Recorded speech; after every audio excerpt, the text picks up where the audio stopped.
Жақында Алматы қалалық Әуезов ауданы халыққа қызмет көрсету орталығының мәжіліс залында шетелдерден келген қандастардың жаңа ортаға бейімделу және мемлекеттік қызметті пайдалану мәселелері Алматы қаласы мысалында атты дөңгелек үстел болып өтті. Дөңгелек үстелді Алматы қаласы әкімдігінің ішкі саясат басқармасы, еңбек инспекциясы және көші-қон басқармасы халықаралық жанашыр қоғамдық қор ұйымдастырды. Жиынға Алматы қаласындағы оралмандарға қатысы бар мекемелердің барлығынан өкілдер шақырылып, оралмандардың мұң-мұқтажын тыңдауға ұсыныс жасалған екен. Сөйтіп, Алматыдағы 20-дан астам өкілетті органның өкілдері қатысқан жиында басты мәселе оралмандардың Қазақстанда тұрақты тіркелуі, түрлі жәрдемақыларды алу және балаларын мектепке оқыту проблемалары сөз болды. Қытайдан қоныс аударған Нұртұрған Нұрданбек 2005 жылы біржола көшіп келгендігін айтады. Ол Қытайдағы жұмысына орай Қазақстанға оралғаннан кейін ықтияр хатпен жүруге мәжбүр болған. 2 баласы бар. Үлкені магистратурада оқиды.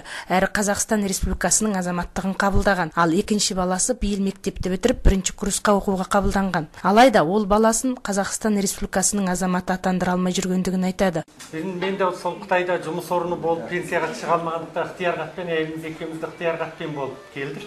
2 балам болды. Қызым университет қазір магистратурада оқиды. Ол азаматтық алды, 16-ға келді. Кейінгі бір ұлым бар еді. Ол кезде 16-ға толмай тіркеуге азаматтыққа алуға келмей болмады. Сонымен ол уақыт шешесімен бірге тіркеуде болды да, кейін 16-ға толғаннан кейін ол бөлектенді, уақытша тіркеумен келе жатыр.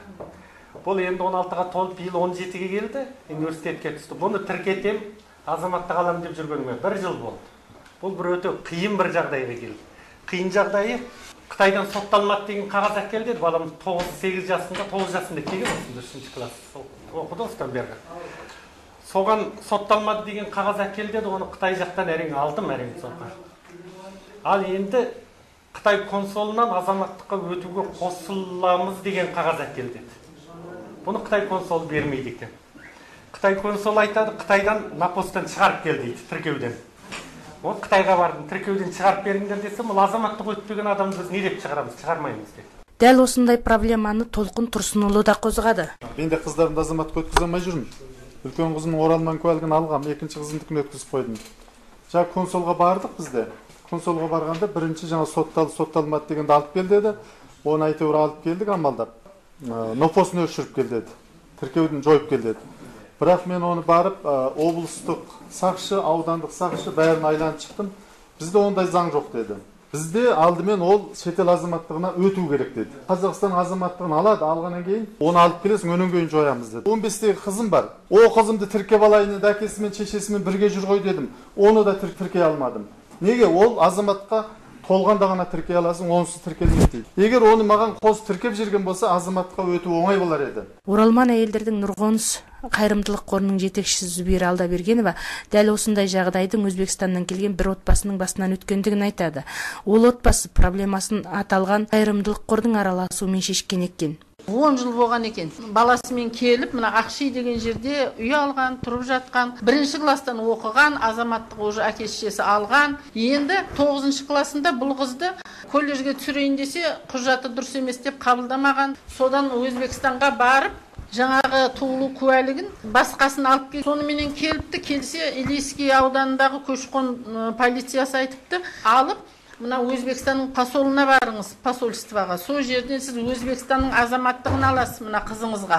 Содан кейін барып тұрып келіп оралман куәлігін аласыз деп. Гүлсім Метелбаевнаға звондап едім. Бұл кісі айтты, әке шешесі Қазақстан азаматы болса, егер де құжат тапсырған кезінде қосып жазған болса, ол алу керек. Мектептен справка алсын деді. Осы 1-ші класстан 10-ші классқа дейін оқыды деген справканы алсын. Сол справка менен әке шешесінің жаңа азаматтығы менен маған келді. Мен бармына Калинина, Чайковскийде облыстың көші-қон полициясы бар ғой. Сол жерде бастыққа кірдім. Міне мынандай, мына құжаттары мінекей, оралман куәлігі мінекей деп көрді да бәрін бірден жазды да азаматтыққа тапсырды. Алматы қаласы мемлекеттік еңбек инспекциясы және көші-қон басқармасының бөлім басшысы Күлсім Ысқақова бұл адамдардың білім басқармасынан барып балаларының осында білім алғандығын растайтын құжатты алу қажеттігін айтты. Ондай жағдайда кәмелетке жаңа толған балалардан сотталмағандығы туралы анықтама талап етілмейді екен. Сондай-ақ кәмелетке толмаған балаларын өздері құжаттарын азаматтыққа өткізер кезінде бірге өткізу керек. Сол кезде соңынан мәселе туындамайды дейді ол. Келген жылдан бастап мектептерінен 3-4 мектепте оқыды, бәрінен анықтама алып келеді. Сіз алған кезде, мысалы азаматты алғанда балаңызды қосып жатсаңыз, бала уже автоматты түрде біздің азамат болып тұр, сізбен бірге. Түсіндіңіз бе? Сіз келесіз, тек анықтама сізге жазып береді, дәлелші әкесімен бірге азаматтық алған дейді. Сол анықтамамен барасыздар да. Кәмелеттік жасқа толмаса, әкесіне или шешесінің біреуіне қосып жазып. Есен Байнұр, арнайы Түркістан газет